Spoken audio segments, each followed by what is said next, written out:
cima dessa demanda que ocorreu, para que a gente pudesse falar com vocês, quer dizer, é importante a gente dizer que nós temos uma preocupação muito grande com a qualidade das informações que a gente ia passar para vocês.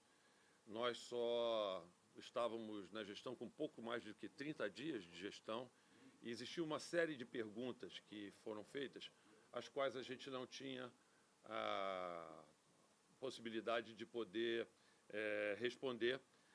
Espero que agora a gente possa responder, vamos dizer assim, muito mais perguntas passado esse tempo todo, esses 17 dias aí. Mas outra coisa importante também é que a gente teve que, como foco principal, e isso foi falado para vocês desde o primeiro dia, eram as famílias. E realmente a nossa maior concentração de atenção e de trabalho foi em cima das famílias.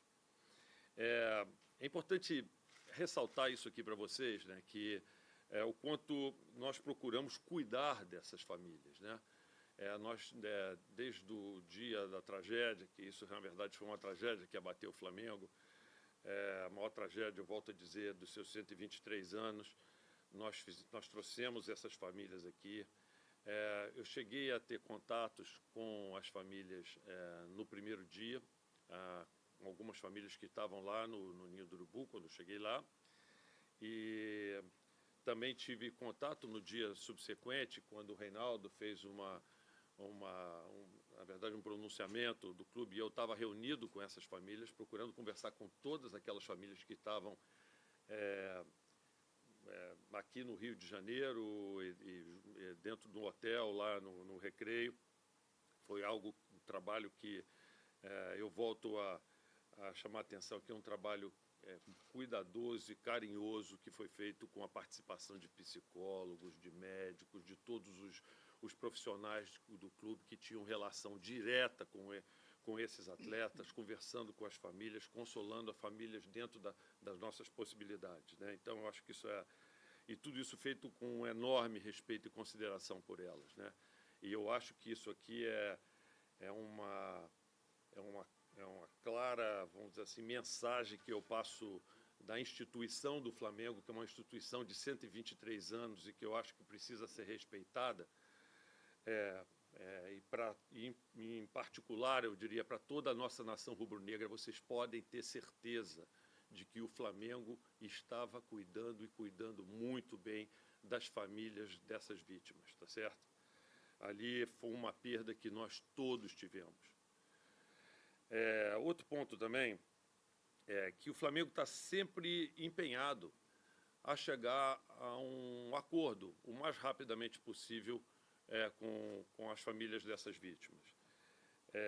Isso pode parecer, em função de alguns movimentos que não têm ocorrido, mas é importante dizer o seguinte, e aí eu quero até agradecer mais uma vez assim, a iniciativa que teve na época do doutor Eduardo Gussen, que era do Ministério Público, que logo na segunda-feira colocou, vamos dizer assim, todas as autoridades juntas, presentes, para que a gente pudesse, vamos dizer assim, tentar conversar com todas. Franqueamos a ida ao centro de treinamento do Flamengo no dia seguinte e tal, e começamos uma série de conversas com o Ministério Público e com a Defensoria Pública, porque nós entendemos que é exatamente a Defensoria Pública que deveria, vamos dizer assim, assistir essas famílias, exatamente para evitar, vamos dizer assim, certas situações como as que a gente passou na última semana, né?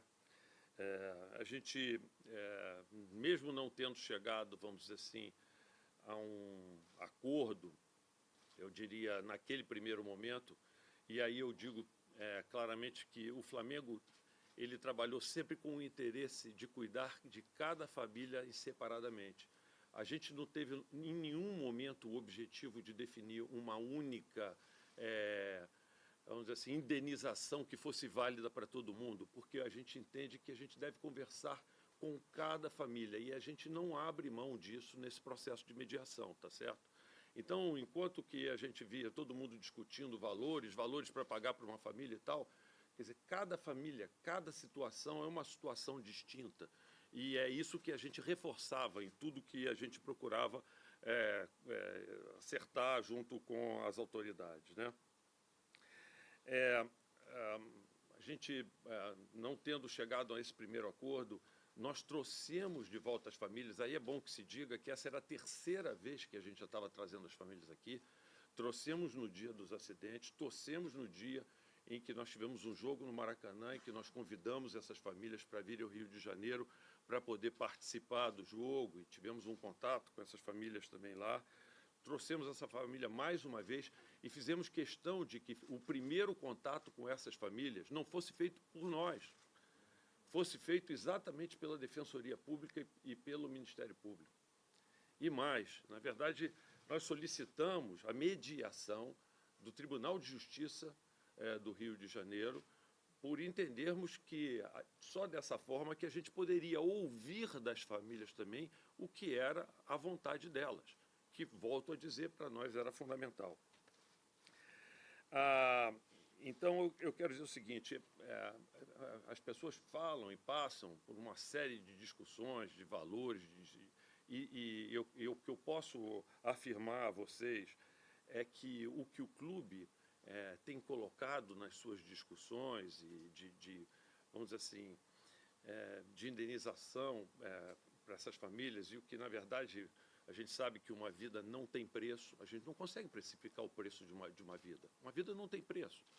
Então, quer dizer, o que a gente pode, na verdade, indenizar é a dor, o sofrimento que essas famílias sofreram. E a gente não sei, eu sou engenheiro, eu não sei calcular isso, dentro do Flamengo a gente não sabe calcular isso, né? Mas, na verdade, nós contratamos um profissional que trabalha com isso para poder avaliar isso. E eu posso garantir a vocês que a orientação que o clube deu, tá certo, foi de envolver, vamos dizer assim, nesse processo de indenização, um valor em muito superior àquilo que é a decisão do Superior Tribunal de Justiça, que é a última questão em situações semelhantes, iguais a essa. Muito superior ao que a gente está falando, tá certo? E essa continua sendo a orientação. Agora, voltamos a dizer, o que a gente quer é que essa indenização ocorra de uma forma negociada com a família, buscando atender qual é o interesse de cada uma família, que pode ser distinto de uma para outra e deve ser distinto de uma para outra. Okay. E, por fim, reforçar, vamos dizer assim, aquela mensagem, eu diria, em especial, para toda a sociedade, mas eu acho que em especial para a torcida do Flamengo, para a nossa nação rubro-negra que está sofrendo aqui, que como nós perdeu, vamos dizer assim, 10 filhos, e dizer o seguinte, olha, vocês não têm razão nenhuma para não se orgulhar do trabalho que está sendo feito pelo clube, tá certo? Tudo que nós estamos fazendo é o melhor possível. E o trabalho que está sendo feito de atendimento dessas famílias, inclusive, eu volto a dizer, a gente tem prestado o atendimento a essas famílias no local onde elas moram. Nós estamos prestando atendimento psicológico, tudo isso nos locais onde elas moram. Então, esse é um recado muito claro que eu queria passar para toda a nação rubro-negra. Vocês não têm do que se preocupar. O Flamengo está agindo de acordo com a sua tradição nos últimos 123 anos do clube. Bom, acho que essa é a primeira mensagem. Acho que a gente poderia agora passar. Vou pedir para o Fernando organizar aí mais ou menos essas perguntas aí. Vamos iniciar a pergunta. Eu já cito o diretor aqui, depois eu passo para você e a gente vai encaminhando aí, tá? Muito bem, Gilson.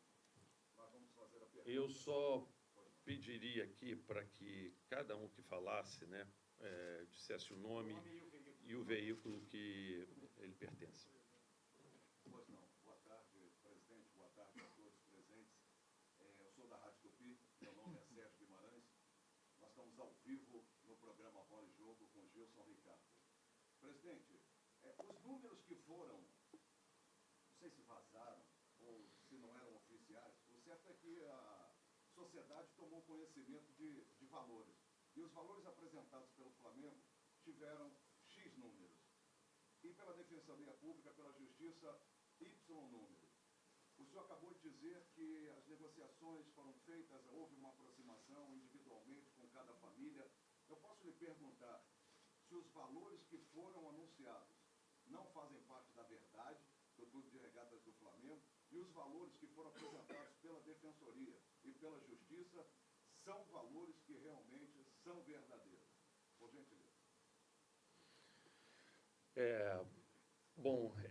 Eu vou...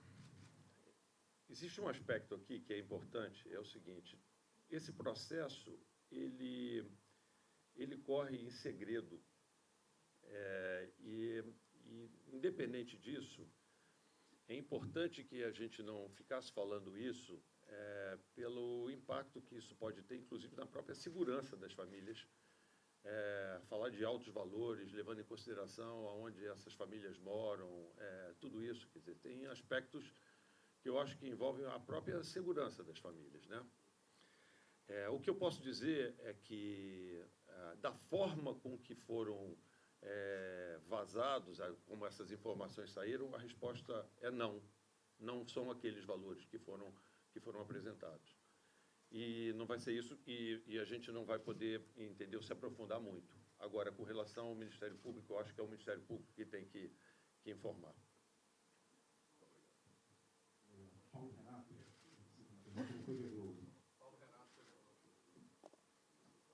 O senhor falou da atenção às famílias, mas durante a semana algumas famílias reclamaram exatamente o contrário, da desatenção às famílias, inclusive com diretores deixando a mesa de negociação. O senhor falou que existe um número básico, que é a jurisprudência, e queria saber o que está acontecendo, então. O senhor disse que está tendo atenção e as famílias dizendo que há desatenção. Ótimo, obrigado.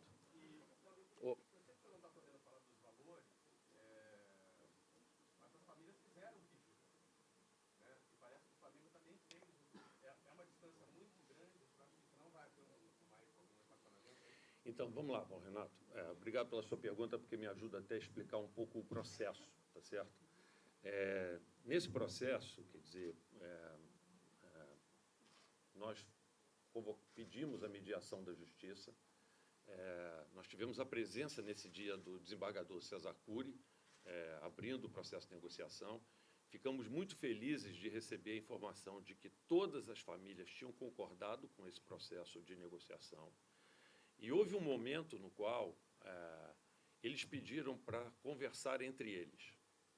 E a gente já falou aqui que a gente, se dependesse do Flamengo, nós gostaríamos, e na verdade foi isso que nós sugerimos às famílias, que elas tivessem, vamos dizer assim, a orientação da Defensoria Pública, por entender que, principalmente nesse momento, haveria um alinhamento de interesse muito maior com os interesses da própria família, né? Infelizmente, a gente soube que duas famílias já vieram representadas por advogados, por advogadas, no caso. As informações que nós tivemos é que durante essa reunião em separado, depois inclusive da saída do desembargador, quer dizer, que fez um discurso muito auspicioso, quer dizer, com a expectativa do término de uma negociação em pouco tempo, e se ele fez isso é porque ele entendeu isso, fruto vamos dizer assim, do contato que ele teve lá. O que a gente viu foi uma reversão total daquele quadro. Quer dizer, a gente viu que, na verdade, a gente soube que houve a participação muito forte dessas duas advogadas que foram representando, vamos dizer assim, duas das pessoas, inclusive uma delas que fez uma daquelas declarações que você está citando aí, e aí envolvendo, inclusive, uma coisa que isso que é muito dolorosa para a gente, que é falando, inclusive, de falta de respeito com o clube, né? Falta de respeito do clube com essas famílias, quer dizer, que é tudo o que a gente vinha trabalhando e entendendo que a gente vinha fazendo da forma mais respeitosa possível. A gente entende que é um momento difícil, mas o que a gente percebeu é que, de alguma forma, essas duas advogadas conseguiram criar um clima, vamos dizer assim, dentro daquele grupo lá, em que fosse deliberado, vamos dizer assim, um valor muito alto e que, na verdade, aquilo que vinha sendo falado pelo Ministério Público também e pela Defensoria, como se fosse um teto daquilo que fosse ser discutido a partir daí, né? Mas o que a gente tem sentido, viu, Paulo, de positivo, é que, acabado aquele momento ali, a gente começou a ser procurado de novo por algumas famílias e na verdade, buscando conversar de novo conosco e buscando de novo o processo que tinha sido proposto, que é o de mediação com a Justiça, com o Tribunal de Justiça. E só para vocês saberem, isso já está ocorrendo. Isso já ocorreu na sexta-feira, mesmo depois daquelas declarações de que aquilo tudo estava frustrado, de que as pessoas iriam para todas, aquelas estavam juntas e queriam todas entrar com um processo contra o Flamengo. Nós já tivemos famílias que nos procuraram, já tiveram uma longa reunião conosco na sexta-feira e existem outras já agendadas para essa semana. O que nos deixa, vamos dizer assim, muito feliz, que é sempre aquilo que está na linha do que a gente está defendendo. Agora, eu não posso garantir para você que todas vão seguir esse caminho. Essa seria a nossa vontade, né?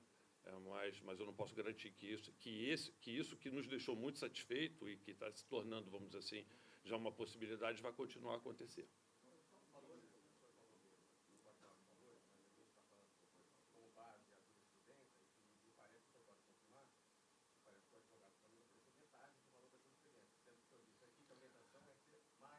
Na verdade, não. O que eu estou dizendo é que a jurisprudência, eu não sei se você conhece a jurisprudência, mas a jurisprudência que me foi mostrada na verdade, o Flamengo, se você computar tudo, ele está oferecendo, eu diria, em ordem de grandeza, o dobro, tá? Falei da jurisprudência, não falei do valor pedido pelo Ministério Público. Boa tarde, aqui, Lucas, da Folha de São Paulo. Pois não, Lucas. Bom, presidente, queria apontar algumas coisas que o senhor falou. Primeiro, o senhor disse que, para o Flamengo, seria interessante que todos fossem atendidos pela Defensoria. Mas, na verdade, isso cabe aos pais dos filhos que morreram, né? Se o filho do senhor morrer, o senhor poderia escolher ter um advogado. Perfeitamente. E, por conta sobre isso, a Defensoria apresentou um valor para o Flamengo que foi rejeitado. Então, assim, independentemente do senhor estar dizendo que tem um advogados que, no tom que o senhor está falando, seriam mal intencionados, até aí está todo mundo dentro do seu direito, só falta o Flamengo cumprir com a obrigação. Então, assim, por que o Flamengo não aceitou os valores da Defensoria? Essa é uma primeira pergunta. A segunda pergunta, no dia do Tribunal de Justiça, apesar do senhor estar dizendo que outras famílias procuraram depois, as famílias disseram que queriam que a negociação fosse feita de maneira coletiva, justamente para não haver um valor sendo dado mais alto em detrimento de outro jogador, ou então um jogador que tinha uma possibilidade maior na carreira ganhar mais indenização do que o outro. A terceira pergunta é qual é a jurisprudência? Ao longo da semana a gente ouviu uma coisa relacionada a Boate Kiss, que se essa seria a jurisprudência. Só que, no entanto, a gente sabe que são situações completamente diferentes. A Boate Kiss, as pessoas estavam pagando para estar lá, queriam estar lá, não tinha ninguém que prometeu para as mães das pessoas que estavam na Boate Kiss que iria cuidar daquelas crianças. Enfim, qual é, de fato, essa jurisprudência que o Flamengo está usando? E se o senhor puder responder as outras perguntas, obrigado. Só, por favor, uma pergunta para a repórter, então não é vídeo, né? Isso aí. Não, assim, vamos lá, vamos ver se eu consegui pegar tudo. Se você está falando, eu não estou falando de jurisprudência, não foi nenhuma decisão judicial com relação a Boate Kiss, não. São, vamos dizer assim, situações muito mais próximas, vamos dizer assim, do que a gente está tendo nesse caso aqui, que são casos de crianças sob a guarda de uma empresa ou de alguém. Só lembrando agora, também um outro ponto importante do que você falou, é o seguinte, o valor que a gente está discutindo aqui, vamos voltar àquilo que a gente falou, uma vida, gente, assim, não tem preço e a gente não vai discutir precificação. O que a gente está falando aqui é de indenizar danos morais em relação à dor e o sofrimento das pessoas, né? Por ter uma perda semelhante a essa. Existem, vamos dizer assim, jurisprudências com relação a isso. E com relação ao aspecto da Defensoria Pública, você tem toda a razão. A gente sabe que é isso. Só que na conversa que nós tivemos com a Defensoria, o que ficou muito claro para nós é que a Defensoria não tinha nenhum interesse de estender esse prazo de discussão judicial com o Flamengo. Ela, inclusive, afirmou isso naquele dia, que, na verdade, é o objetivo do Flamengo, é tentar buscar o mais rapidamente possível, quer dizer, uma solução que seja justa. Agora, esse ponto que você comentou também, porque, na verdade, foram vários pontos que você comentou na sua pergunta, quer dizer, que é da negociação global, eu não tenho tanta certeza que isso tenha sido a posição de todas. Isso pode ter sido verbalizado ali naquele momento como a posição de todas, mas não é o que a gente tem sentido agora, com as famílias individualmente vindo conversar conosco e querendo discutir e comentar a respeito das necessidades que cada uma família tem ao longo do tempo e de que forma eles poderiam equacionar, dentro de um valor razoável, vamos dizer assim, a vida deles para que possa melhorar a condição dessa família nos próximos anos. Mas por que os senhores não pagam o que a defensoria? Espera aí, vai sair. Depois você pergunta de novo, senão os colegas não perguntam. Cada um pergunta 4, 5 perguntas. Por que não foi aceito? Você pergunta de novo. O presidente não respondeu. Ele responde.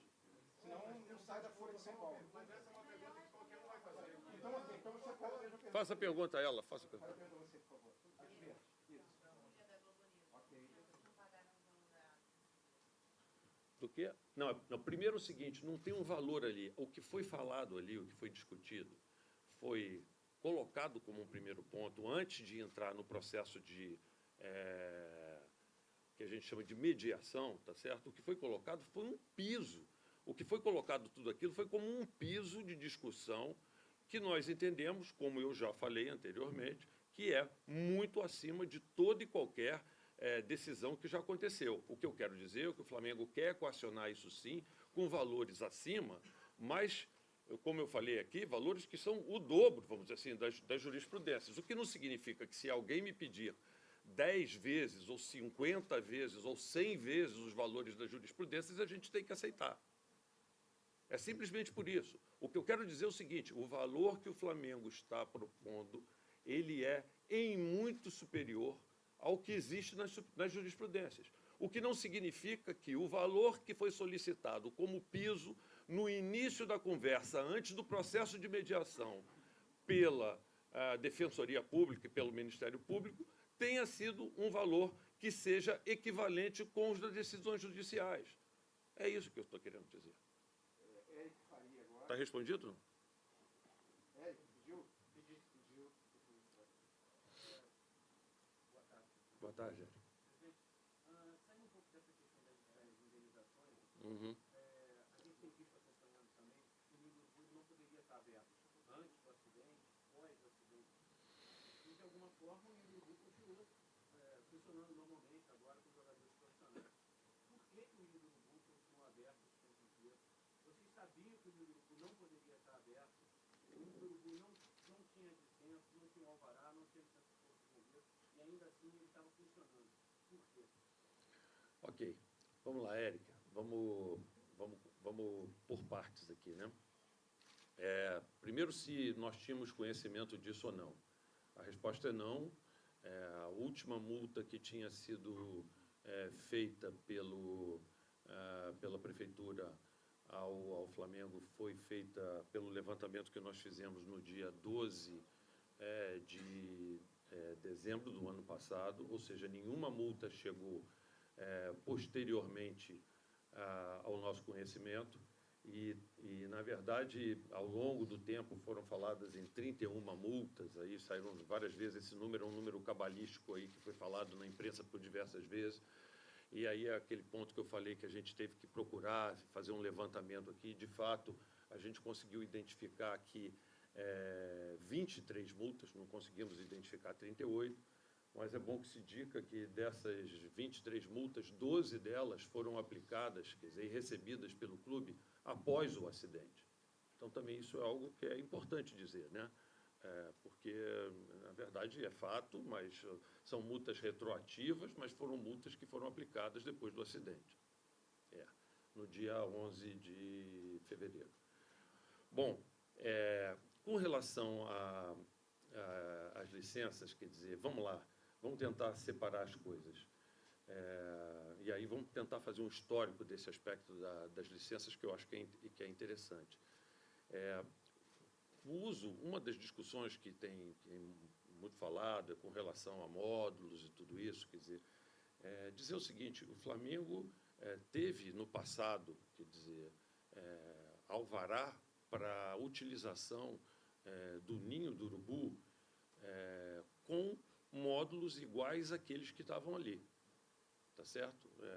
Essa licença foi emitida no dia 23, se não me engano, de janeiro do ano de 2012, pela Prefeitura. Ou seja, eram módulos semelhantes àquele, com módulos habitacionais como aquele, que já existiam no Ninho do Urubu desde 2010.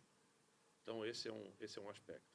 O outro aspecto que é bom comentar é o seguinte: as licenças que foram sendo solicitadas foram para as novas instalações do centro de treinamento.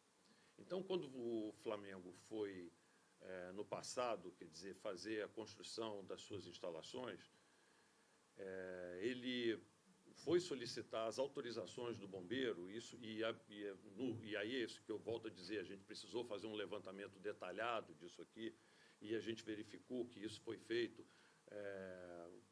meados de 2017, um pouco depois de 2017, isso foi feito, e quando foi levado para os bombeiros, quer dizer, o que a gente conseguiu apurar é que eles pediram que fosse feito o licenciamento naquele momento do primeiro centro de treinamento, do CT1, né, que é o centro de treinamento 1, que era o que existia naquele momento. Não existia ainda o CT2, que começou a ser construído no final de 2017, início do ano de 2018. Então, todas aquelas discussões e autuações e tudo isso foram relativas ao CT1. Isso é toda uma explicação mais ampla para poder te dar. Agora, é importante, viu, Eric, comentar o seguinte: no CT1, nesse CT1, isso foi, vamos dizer assim, acompanhado por diversas vezes, por exemplo, pelo Corpo de Bombeiros. Quer dizer, a gente tem aqui um registro de diversas idas do Corpo de Bombeiro lá, e nos quais o Corpo de Bombeiro fazia uma exigência, aí nós íamos lá e atendíamos aquela exigência.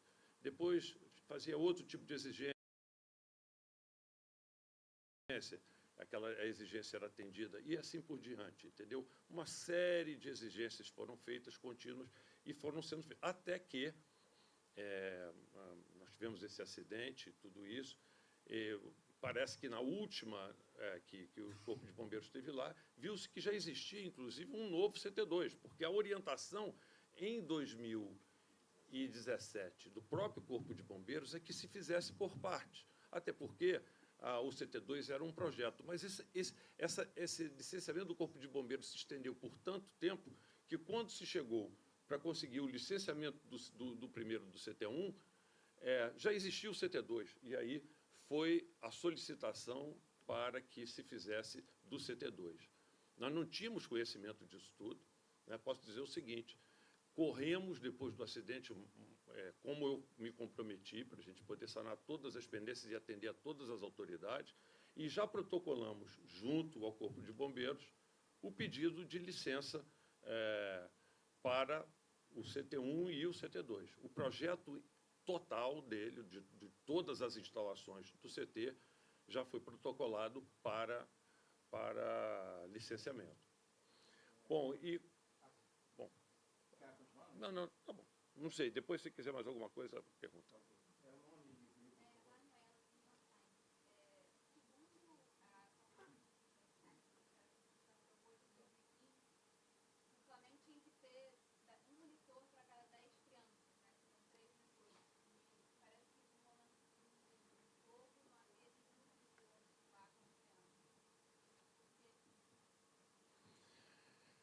Bom, vamos lá. A gente também eu procurei saber disso, dessa informação. Você imagina como é que eu poderia responder essa sua pergunta se fosse, vamos dizer assim, a qualquer momento, logo no início, depois do que ocorreu, né? A gente procurou investigar e se eu estiver falando alguma besteira aqui, por favor, me interrompa, viu? O que existe, na verdade, não existe nenhuma legislação a respeito disso, nem nenhuma orientação. O que existe existem recomendações de práticas, e aí muito focado no aspecto da educação, do acompanhamento. Essa orientação é voltada ao seguinte: para cada 10 crianças que você tiver sobre a sua guarda, assim, uma boa prática, não é uma norma, não é uma lei, não é uma obrigação. Uma boa prática seria você ter um monitor para ajudar a instruir essas pessoas. Isso para a gente não confundir o que é obrigação daquilo que vamos dizer assim, uma prática que você venha a aplicar na sua forma de conduzir o seu processo, tá?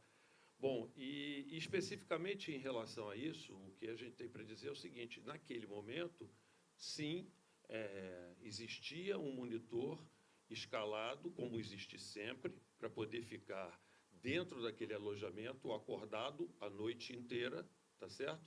E se ele estava ou não estava, a gente não sabe dizer. Isso é um processo que está em andamento hoje, numa investigação da polícia. Isso faz parte do processo de investigação da polícia.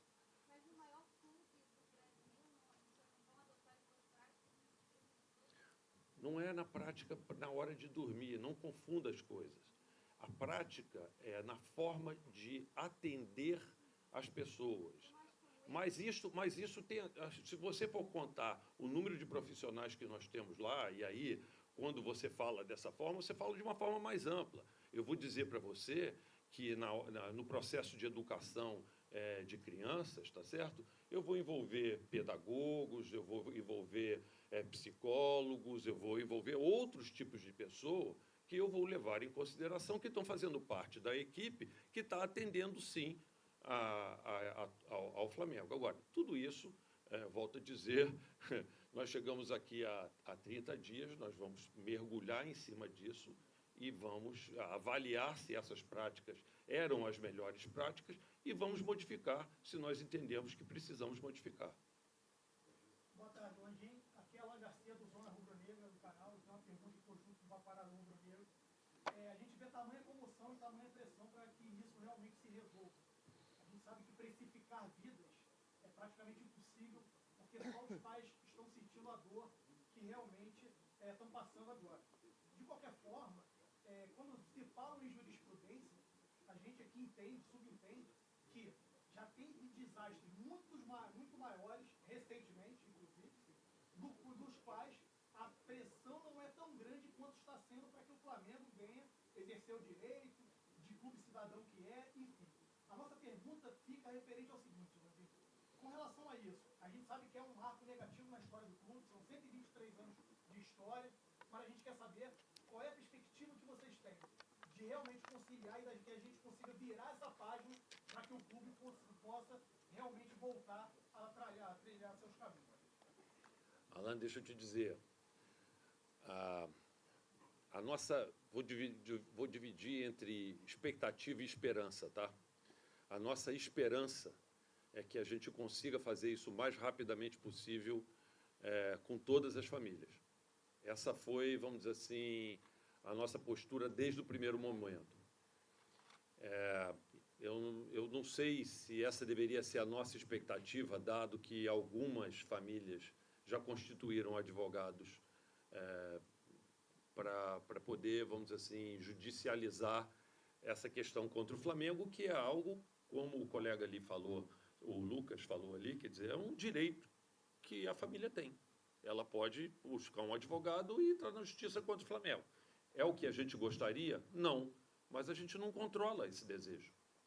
Então, assim, se você disser o seguinte, a nossa esperança era tentar resolver isso o mais rapidamente possível, e a gente continua empenhado nesse sentido, tá certo? Agora, eu não posso te garantir isso, Lucas. Débora, ESPN.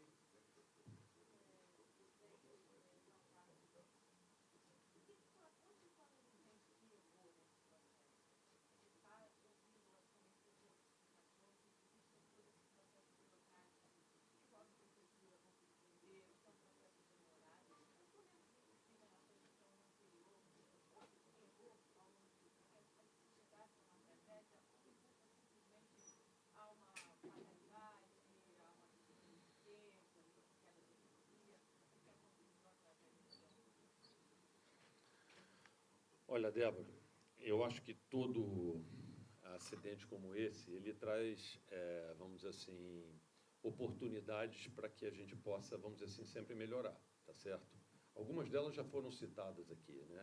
Em relação às práticas que a gente vem adotando, será que existia alguma coisa a mais que a gente poderia ter feito, vamos dizer assim, para garantir que as crianças ficariam, vamos dizer assim, atendidas durante a noite mais tempo, ou com maior supervisão dobrada, ou, eu não sei, assim, existem sempre, vamos dizer assim, oportunidades para a gente poder discutir e melhorar os procedimentos da gente. Agora, eu não tenho dúvida alguma de que isso foi uma fatalidade, zero de dúvida de que isso foi uma fatalidade. Infelizmente, aconteceu. Eu não posso imaginar que alguém também possa imaginar que, por acaso, tenha, vamos dizer assim, alguma coisa que pudesse ter sido feita e que o Flamengo não fez simplesmente porque não cuidava, ou porque não estava ligando, ou porque achava que isso aí não tinha importância. Óbvio que não. Então, eu acho que sim, tem várias coisas que a gente vai poder aprender ao final desse processo, mas isso ainda é um trabalho que a gente está vivendo. A gente está passando ainda por todo esse processo e, obviamente, ele não termina aqui, não terminou, a gente continua analisando todas as coisas que acabaram acontecendo e as causas, as consequências desse acidente e coisas que futuramente a gente vai mudar. Mas se você me disser assim, uma coisa agora, eu não vou saber te dizer. Eu não tenho dúvida nenhuma de que, na minha percepção, mas eu não quero antecipar, afinal de contas, isso é uma conclusão da polícia, mas, pelo que eu vejo, isso foi uma fatalidade.